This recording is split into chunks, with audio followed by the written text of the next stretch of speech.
नमस्कार, मैं डॉक्टर महेश वर्मा। आज हम आपसे बात करेंगे अग्निपथ योजना के बारे में।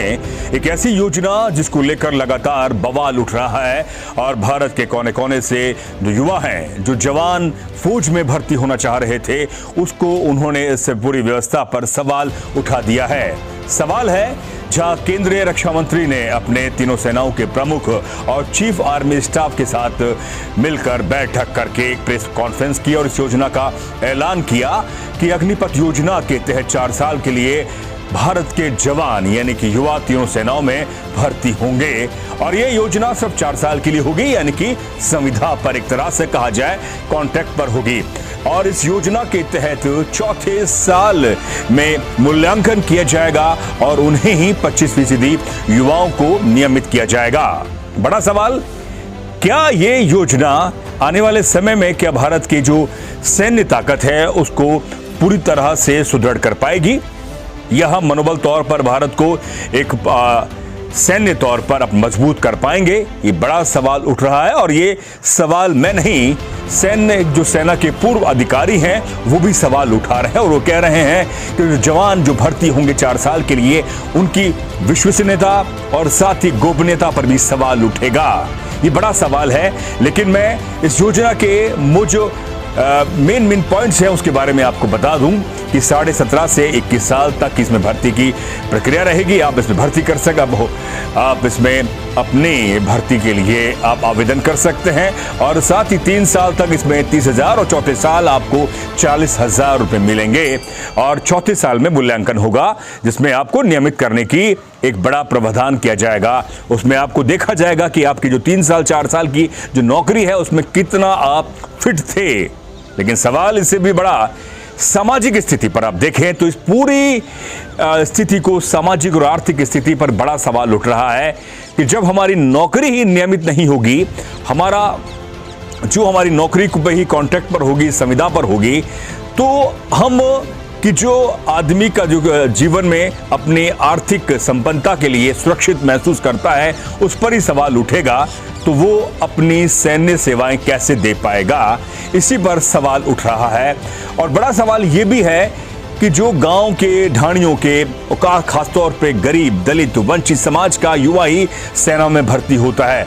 मैकडी में जाने वाला और बड़े बड़े पबों में नाच गाने वाला बच्चा या बड़े बड़े नेताओं का, सेठों का बच्चे कभी फौज में नहीं जाते क्योंकि उनके अंदर भाव नहीं होता उस तरह का कि वो देश की रक्षा कर सके, देश की सेवा कर सके। वो मंच से, ये नेताओं के बच्चे या बड़े बड़े सेठों के बच्चे मंच से भाषण तो बहुत दे देंगे राष्ट्र सेवा का, लेकिन सुबह 4 बजे उठकर दौड़ लगाकर, कई 10 किलोमीटर की दौड़ लगाकर, वर्जिश करके अपने शरीर को इस तरह से मजबूत बनाते हैं ये लोग और साथ ही साथ अपनी योग्यता को इस तरह से बनाते हैं कि जब वो फिजिकल टेस्ट के लिए जाते हैं तो उनका कॉन्फिडेंस अपने आप में देखने लायक होता है कि अब इस बार हम सफल होंगे।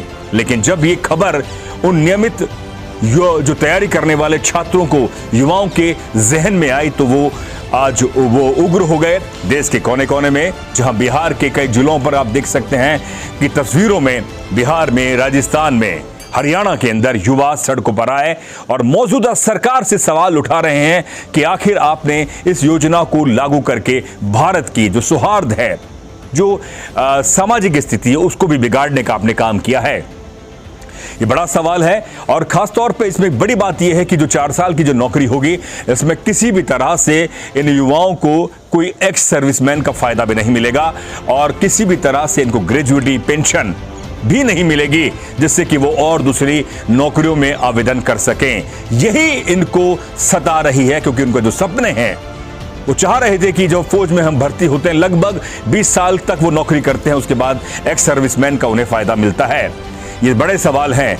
सामाजिक स्थिति पर यह है कि जब एक गांव का बच्चा फौजी बनता है तो उसके माँ बाप, उसके रिश्तेदार चाहते हैं कि अब हमारा बच्चा सुरक्षित सेवा में चला गया है, आर्थिक संपन्नता उसको मिल गई है, अब हम इसके एक ऐसे परिवार में शादी ब्याह करें। और जो बेटी जो शादी ब्याह करके परिवार फौजी के घर में आती है तो उसे भी मालूम है कि मेरा पति देश की सेवा कर रहा है और आर्थिक संपन्न है। लेकिन 4 साल की नौकरी में उसे मालूम है कि मेरा पति सिर्फ ठेके पर नौकरी कर रहा है, जैसे कि एक सिक्योरिटी गार्ड होता है इन जो सिक्योरिटी कंपनीज के अंदर, उसी तरह से ये बड़ा सवाल है।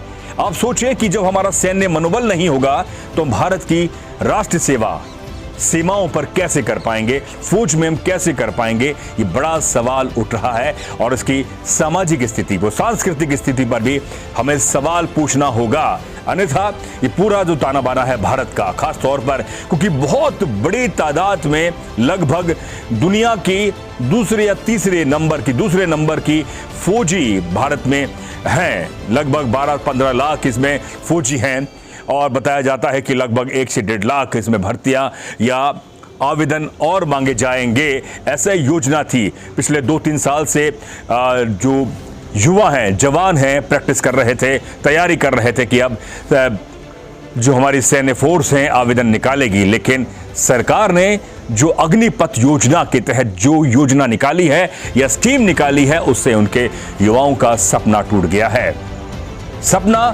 गया है। लेकिन साथियों, इस सपने को तोड़ने का सबसे बड़ा गुनाहगार अगर कोई है तो यह युवा है या भारत की मौजूदा स्थिति है। जब भारत में लगातार नियमित इसका प्राइवेटाइजेशन हो रहा था, हमारे एयरपोर्ट्स निजी हाथों में जा रहे थे, बैंक भी निजी हाथों में जा रहे हैं, दूरसंचार निगम लिमिटेड जो कंपनियां हैं वो भी उनका प्राइवेटाइजेशन हो रहा था, या बड़ी बड़ी जो हमारी नवरत्न कंपनियां हैं वो भी बिक रही हैं, या हमारे जो सरकारी कंपनियां आज घाटे में हैं उसके बाद वो प्राइवेट सेठों के हाथ में दी जा रही हैं। तब ये युवा कहां थे?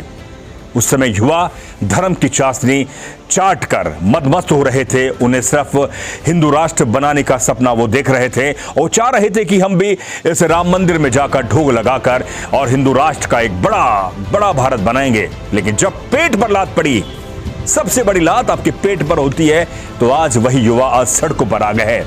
लगातार एनडीटीवी के जो मैनेजिंग एडिटर हैं रविश कुमार या हमारे जैसे लगातार जो पत्रकार हैं, सामाजिक कार्यकर्ता हैं, वो सवाल उठा रहे थे कि युवा जागो, वैज्ञानिक दृष्टिकोण रखो, तार्किक रखो और मौजूदा व्यवस्था से और सरकार से सवाल उठाओ कि हमारा देश किस स्थिति में जा रहा है, क्या हो रहा है हमारे इस मुल्क को। हम क्या धार्मिक उन्माद, जातीय उन्माद, और हम सिर्फ इसी में हम भारत का नाम ऊंचा रख रहे हैं। दूसरे मुल्क हमारे पर सवाल उठा रहे हैं। यहां के जो लंपट नेता हैं, किसी दूसरे धर्म के जो पैगंबरों पर सवाल उठा रहे हैं या उनका नफरत भरी बयान दे रहे हैं, उससे हमारा जो ताना बाना था सांस्कृतिक तौर पर, सामाजिक तौर पर, दूसरे धर्म और जाति पर वो ताना बाना बिखर रहा है। ये क्या हम ऐसा मुल्क बना रहे हैं? और इस मुल्क को ऐसा बनाने में मुझे लगता है कि आज जो सड़कों पर हैं उनमें से बड़ी तादाद पर इन युवाओं का भी हाथ है। लेकिन जब पेट पर लात पड़ी तो ये युवा आज सड़कों पर हैं। मैं फिर कहूंगा कि आज ये सवाल उठाएं, सरकार से पूछें कि जब आपको एक नेता को, एक विधायक को, एक सांसद को, एक मंत्री को 3-3, 4-4 उन्हें पेंशन मिल रही है, ग्रेजुटी मिल रही है या उन्हें लाभ मिल रहे, वित्तीय लाभ मिल रहे हैं, तो हमारी पेंशन, ग्रेजुटी या हमारा नियमितीकरण क्यों नहीं है? ऐसी योजना क्यों नहीं? मुझे लगता है कि आने वाले समय में जितने भी सरकारी सेवाएं हैं, चाहे स्कूल की हो, शिक्षकों की हो, प्रोफेसर्स की हो, या तमाम जो बैंक की हो या और भी हो, रेलवे की हो, वो भी इसी तरह से संविदा पर, कॉन्ट्रैक्ट पर होगी। क्योंकि ये सरकार का काम सोशल वेलफेयर का होता है, लाभ और हानि का नहीं होता। लाभ और हानि मुझे लगता है कि पूंजीवादी जो सेठ हैं, जो निजी कंपनियां चलाते हैं, वो देखते हैं। सरकार वेलफेयर का काम करती है। मुझे लगता है कि आने वाले समय में एक बहुत बड़ा सवाल भी मौजूदा स्थिति से पूछना होगा। लेकिन फिर भी बड़ा सवाल हमें इन युवाओं से पूछना होगा कि आखिर आप ये सवाल अब पूछेंगे या इसी धर्म उन्मादी कट्टरता, जाति उन्माद कट्टरता पर अभी भी अपने आप को बनाए रखेंगे? जब किसान पूरे साल, 1.5 साल सड़कों पर आंदोलन कर रहे थे, भर गर्मी में, 50 डिग्री टेम्परेचर पर, गर्मियों में, लू तपाने वाली गर्मी में आंदोलन कर रहे थे, तब ये युवा कहां थे? या जो उग्र हो रहे हैं ये युवा कहां थे? ये वही उन्मादी टीवी की बहसों को देखकर ये भी उन्मादी बन रहे थे। आज भारत की स्थिति यह है कि आप मौजूदा व्यवस्था से भ्रष्टाचार और उन्माद पर सवाल नहीं पूछ सकते कि भारत के सौहार्द को ये क्या हो रहा है। साथियों, ये सवाल आज आप उग्र होकर पूछ रहे हैं, लेकिन सवाल ठंडे दिमाग से आप पूछें कि 4 साल का नियमित 4 साल की नौकरी से हम अपने परिवार को कैसे पालेंगे?